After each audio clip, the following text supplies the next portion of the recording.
Bonjour à tous, je me présente, Valentin, et je vous propose d'écouter un nouveau numéro de 701 On Air, podcast en collaboration avec la radio salonnaise Mistral Social Club. Ce mois-ci, nous vous faisons découvrir une unité phare de la base aérienne 701 de Salon de Provence. Le capitaine Maxime est commandant de l'ESIC Aéro, l'escadron de systèmes d'information et de communication aéronautique, une unité opérationnelle de l'armée de l'air et de l'espace. Place à la présentation de cette unité phare. Mon commandant, bonjour, pouvez-vous vous présenter ? Bonjour, je suis le capitaine Maxime, je suis le commandant de l'ESIC Aéro de la base aérienne de Salon de Provence. Qu'est-ce qu'un ESIC Aéro ? Donc un ESIC Aéro, pour résumer son acronyme, c'est un escadron des systèmes d'information et de communication aéronautique.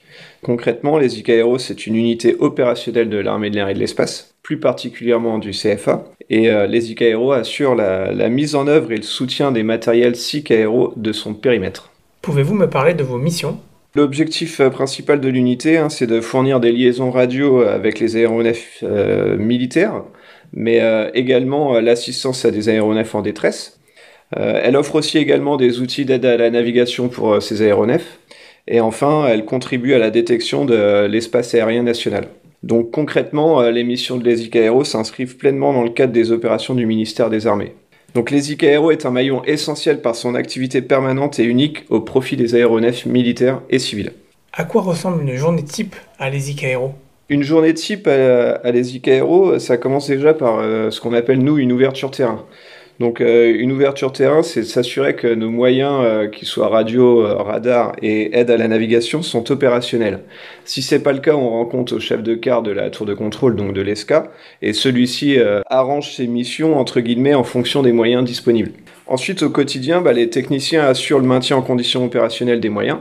Donc concrètement, ça veut dire qu'ils font des interventions préventives qui sont planifiées avec tous les acteurs locaux de la plateforme dans ce qu'on appelle des réunions de coordination opérationnelle.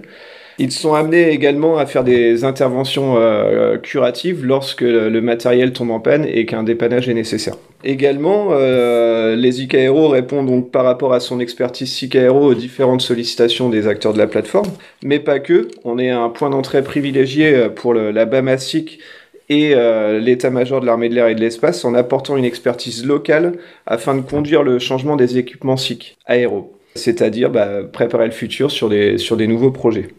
Et enfin, le point le plus important pour moi, c'est qu'on fournit un personnel d'astreinte H24 365 jours par an au niveau de la plateforme de Salon, mais également une permanence opérationnelle sur le site de la Sainte-Baume. Combien de personnes travaillent au sein de votre unité et comment est-elle divisée ? Actuellement, l'ESIC Aéro est composé de 30 personnes. Sur ces 30 personnes, j'ai 2 réservistes qui effectuent une moyenne de 40 à 60 jours par an au profit de l'unité. Donc l'unité, elle est structurée autour d'un échelon qu'on appellera un échelon de commandement, avec le chef et son adjoint, mais aussi la partie secrétariat unité. Nous avons ensuite un bureau technique. Donc le rôle premier de ce bureau technique, c'est apporter l'expertise technique au commandement.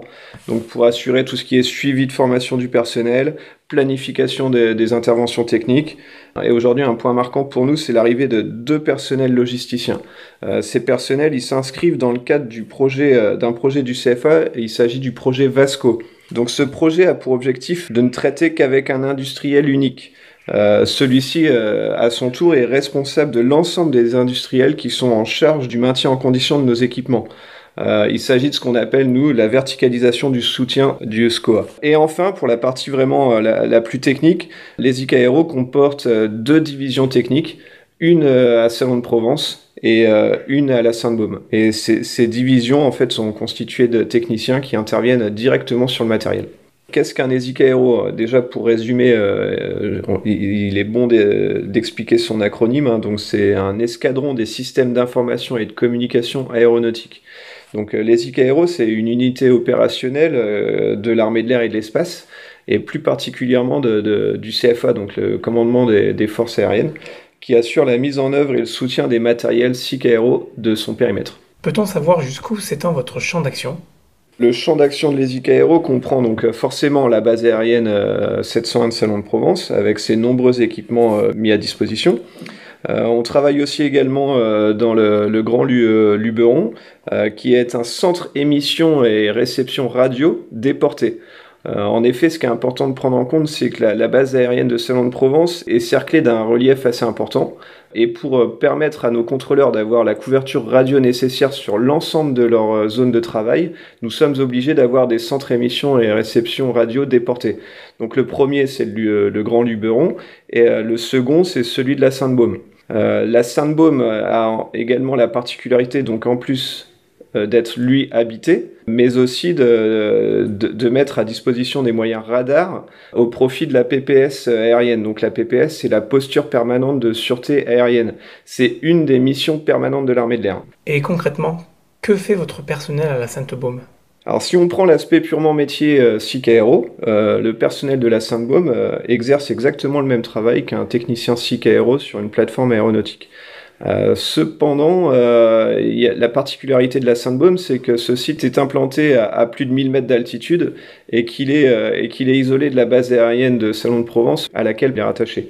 Ce site est donc armé par 11 personnes, que ce soit du personnel SIC Aéro, mais également du personnel de la station pour tout ce qui est restauration, etc. Et donc, ce personnel doit faire preuve d'une grande autonomie, d'une solidarité et surtout d'une grande polyvalence.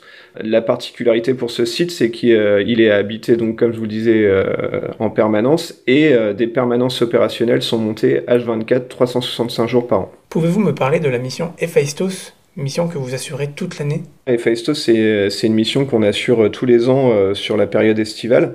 Il faut savoir que Héphaïstos, c'est une mission de service public. L'objectif principal de cette mission, c'est d'éviter l'aggravation des risques de feux de forêt sur tout le pourtour méditerranéen. Des moyens militaires sont mis à disposition de la sécurité civile et du préfet de la zone de défense sud. Il s'agit donc pour nous, moyens civils et militaires, d'éviter un départ de feu et surtout sa propagation. Donc l'armée de l'air et de l'espace, et plus particulièrement les ICAO, participent en apportant l'expertise du milieu aérien pour tout ce qui concerne la surveillance et la gestion du flux aérien des appareils de lutte contre les incendies.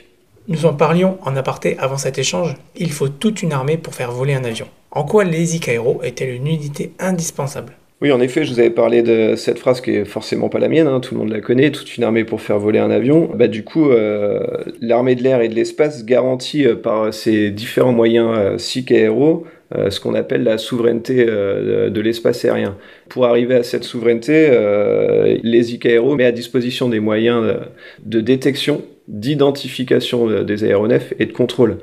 Donc en effet, les ICAO concourent pleinement à s'opposer à une utilisation illégitime de l'espace aérien par un agresseur éventuel. Quels sont les grands projets de votre unité pour 2023 ? Les grands projets de l'unité pour 2023, mais également les années à venir, sont assez conséquents. Donc, comme je vous parlais tout à l'heure, on a ce soutien concernant le maintien en condition de nos équipements, donc le projet Vasco. On a également le renouvellement du parc radar, qui commence déjà sur le site de la Sainte-Baume avec un nouveau radar permettant une détection à haute et moyenne altitude.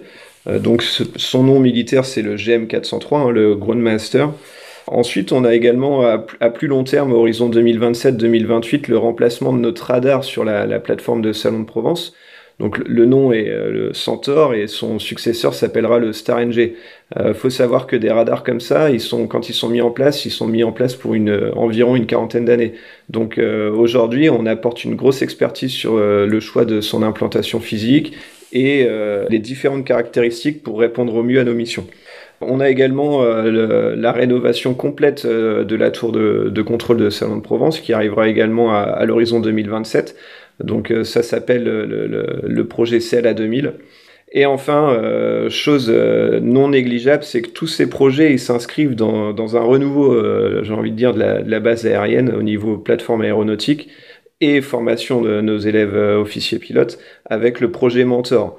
Donc tout doit bien se structurer pour interagir en même temps sur les quelques années à venir. Donc en effet, les ICAO a beaucoup de projets, que ce soit 2023, mais jusqu'à, je pense, 2030. Et dernière question, mon capitaine, avez-vous un dernier message, peut-être un message adressé aux jeunes qui nous écoutent, à faire passer ? Un des premiers messages et le plus important pour moi, c'est que l'armée de l'air et de l'espace offre des très belles opportunités de carrière.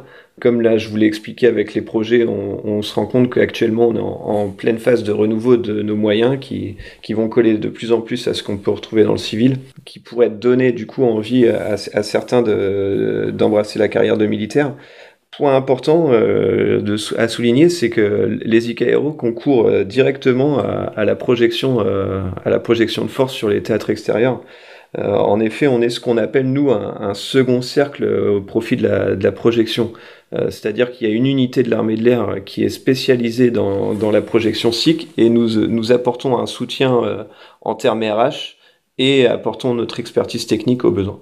Merci infiniment mon capitaine pour cette belle présentation de l'EasyCairo, unité à laquelle vous êtes à la tête et que vous transmettez avec passion. Chères auditrices, chers auditeurs, nous vous donnons rendez-vous dès le mois prochain pour un nouveau numéro de 701 On Air.